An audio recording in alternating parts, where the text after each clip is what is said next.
Hello students, myself Dr. Prasoon Hada, Associate Professor PNKS Government PG College Dausa.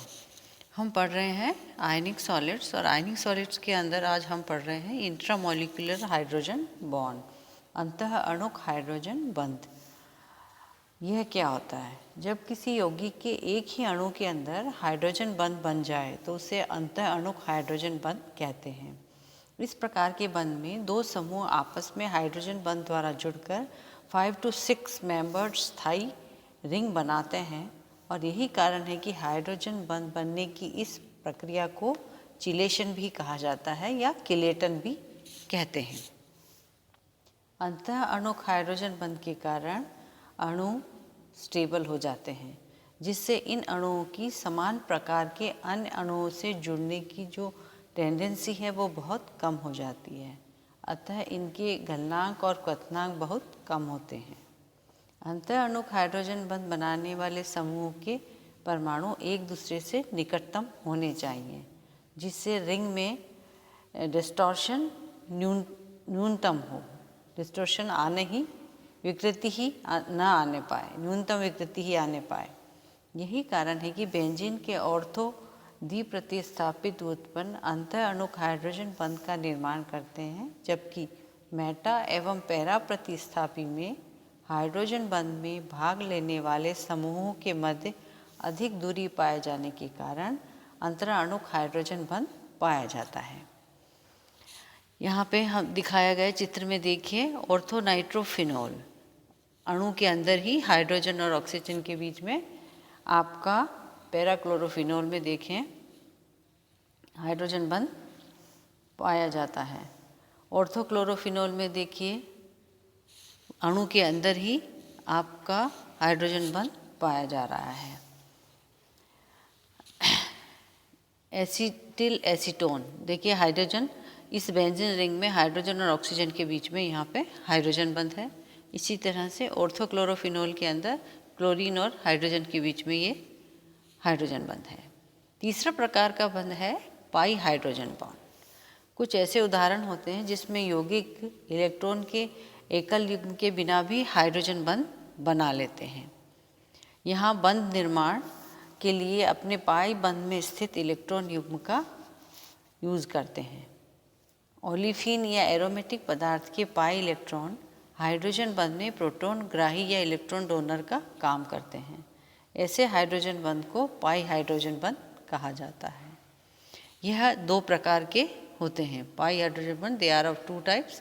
पहला है intermolecular पाई hydrogen bond, दूसरा है intramolecular पाई hydrogen बंध। अंतरा अणुक पाई hydrogen बंध, यह बंध समान अथवा विभिन्न यौगिकों के 2 या अधिक अणुओं के मध्य पाया जाता है। ये उदाहरण में दिखाया गया है, एक बेंजीन का मॉलिक्यूल है, एक फिनोल का मॉलिक्यूल, ठीक है ना, और 2 अणुओं के बीच में ये क्या पाया गया है? हाइड्रोजन बंध। इस प्रकार का बंध क्या कहलाता है? अंतरा अणुक पाई हाइड्रोजन बंध, फिनोल और बेंजीन के मध्य। अंतः अणुक पाई हाइड्रोजन बंध दूसरा प्रकार का बंध है अंतः अणुक पाई हाइड्रोजन बंध। यह बंध एक ही अणु के समूहों के मध्य पाया जाता है, अणु के अंदर ही पाया जाता है। देखिए आप यहाँ पे दिखाया गया ऑर्थोफिनिल फिनोल के अंदर आपका ये अंतः अणुक हाइड्रोजन बंध है। हाइड्रोजन बंध का अणुओं के भौतिक गुणों पर क्या प्रभाव पड़ता है? बहुत सारी प्रॉपर्टीज़ हैं जो हाइड्रोजन बंध के कारण प्रभावित होती हैं। सबसे पहले हम लेते हैं फिजिकल स्टेट या भौतिक अवस्था। अंतरा अणुक हाइड्रोजन बंध के कारण अणुओं का संगुणन हो जाता है, एसोसिएशन जिसे कहते हैं, जिससे अणु एक दूसरे के इतना निकट आ जाते हैं कि वे ठोस या द्रव अवस्था में परिवर्तित हो जाते हैं। उदाहरण के लिए हम लेते हैं H2 और H2S, है ना, वाटर और हाइड्रोजन सल्फाइड। सामान्य ताप पर हाइड्रोजन एक लिक्विड है जबकि H2S एक गैस है। रीज़न अंतरा अणुक हाइड्रोजन बंध। सल्फर की तुलना में ऑक्सीजन की जो इलेक्ट्रोनेगेटिविटी है अधिक होने के कारण H2O में प्रबल हाइड्रोजन बंध पाया जाता है, जिससे H2O के अणु संगुणित या एसोसिएट होकर एक दूसरे के समीप आ जाते हैं। अतः सामान्य ताप पर जल द्रव के रूप में होता है। इसके विपरीत H2S में हाइड्रोजन बंध के अभाव के कारण अणु एक दूसरे से दूर दूर ही रहते हैं। अतः सामान्य परिस्थितियों में H2S एक गैस है। एक और एग्जाम्पल हम ले सकते हैं HF और HCl का। देखिए, इस प्रकार के हाइड्रोजन बंध के कारण HF अणुओं में संगुणन हो जाता है, जिससे क्या होता है, सामान्य तापक्रम पर यह एक द्रव है। HCl में क्लोरीन परमाणु की विद्युत ऋणता कम है तथा आकार बड़ा है, जिससे HCl में हाइड्रोजन बंध नहीं पाया जाता तथा HF की भांति HCl के अणुओं का संगुणन नहीं होता। इसलिए ये सामान्य ताप पर H2S एक गैस होती है। सेकेंड पॉइंट डिस्कस करेंगे, मेल्टिंग और बॉइलिंग पॉइंट। ठोस को द्रव में तथा द्रव को गैस में परिवर्तित करने के लिए उनके अणुओं को ऊष्मा द्वारा दूर दूर किया जाता है। अणुओं के मध्य जितना अधिक अंतराणुक बल होगा, अणुओं को अलग करने के लिए हमें उतनी ही अधिक ऊर्जा देनी पड़ेगी, जिससे गलनांक और क्वथनांक का मान भी अधिक होगा। सामान्यतः क्या होता है, यौगिकों के गलनांक और क्वथनांक उनके अणुभारों पर निर्भर करते हैं। अणुभार बढ़ने के साथ उनके गलनांक व क्वथनांक भी बढ़ते हैं। अतः किसी वर्ग में ऊपर से नीचे की ओर जाने पर उनके हाइड्राइडों के क्वथनांक क्या होने चाहिए, बढ़ने चाहिए। 15, 16 तथा 17 वर्गों में H2O, अमोनिया और HF के गलनांक व क्वथनांक अपने वर्गों के अन्य सदस्यों के हाइड्राइडों की अपेक्षा असामान्य रूप से अधिक है। यद्यपि शेष सभी भारी हाइड्राइडों के क्वथनांक अपेक्षा के अनुरूप क्रमिक रूप से बढ़ते हैं। अमोनिया, H2O और HF के अत्यधिक गलनांक क्वथनांक का कारण इनमें उपस्थित अंतराअणुक हाइड्रोजन बंध है।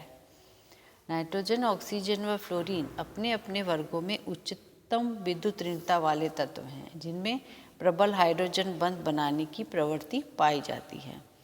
दूसरा, इनके नीचे आने वाले तत्व अपनी कम विद्युत ऋणता के कारण हाइड्रोजन बंध नहीं बना सकते। अतः अमोनिया, H2O तथा HF के अणु का अंतराअणुक हाइड्रोजन बंध के कारण संगुणन हो जाता है, जिसे तोड़ने के लिए अतिरिक्त ऊष्मा देनी पड़ती है। यही कारण है कि इनके गलनांक व क्वथनांक अपेक्षा से बहुत अधिक होते हैं।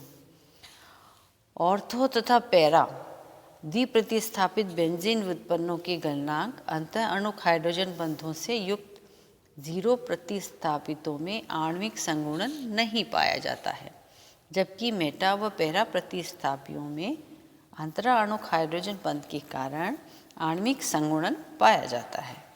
इससे यह स्पष्ट होता है कि आणविक संगुणन के कारण मेटा तथा पैरा प्रतिस्थापियों के गलनांक व क्वथनांक 0 प्रतिस्थापित यौगिकों से अधिक होते हैं।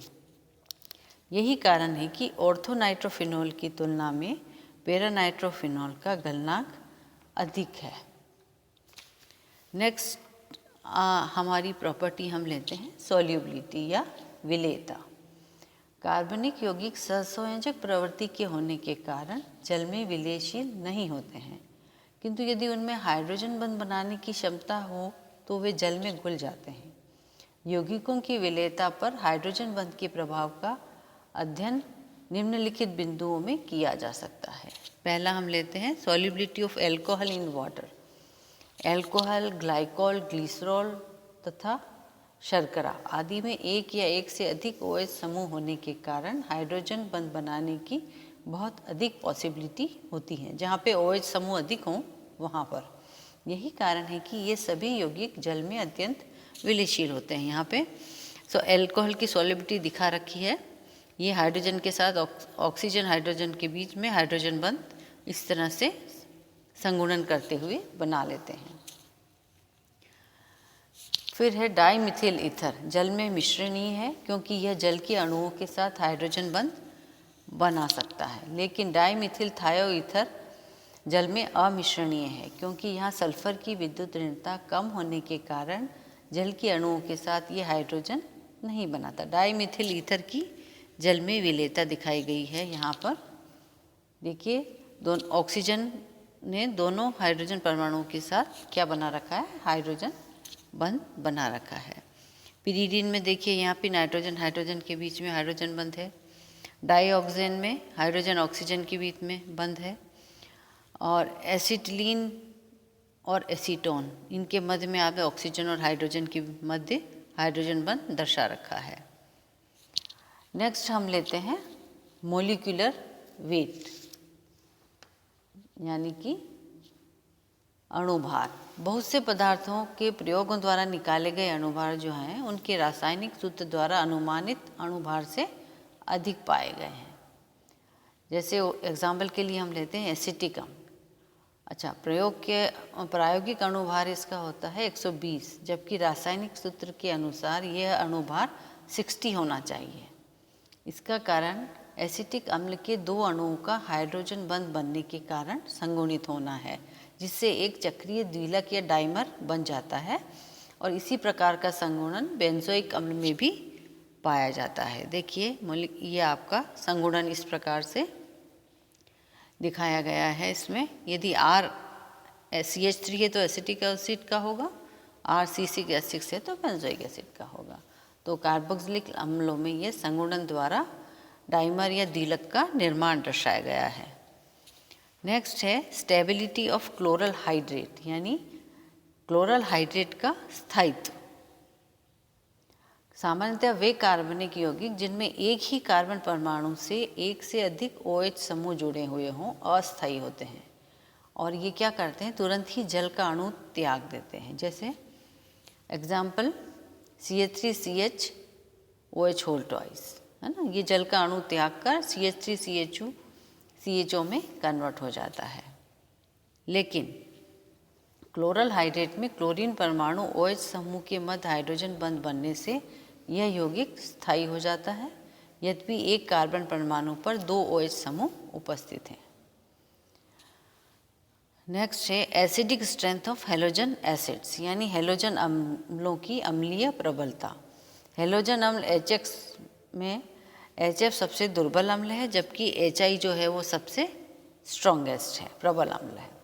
HF में फ्लोरीन की अधिक विद्युत ऋणता के कारण अंतराअणुक हाइड्रोजन बंध द्वारा अणुओं का संगुणन हो जाता है, जिससे यह आसानी से H+ आयन नहीं दे पाता। यही कारण है कि HF दुर्बल अम्ल है।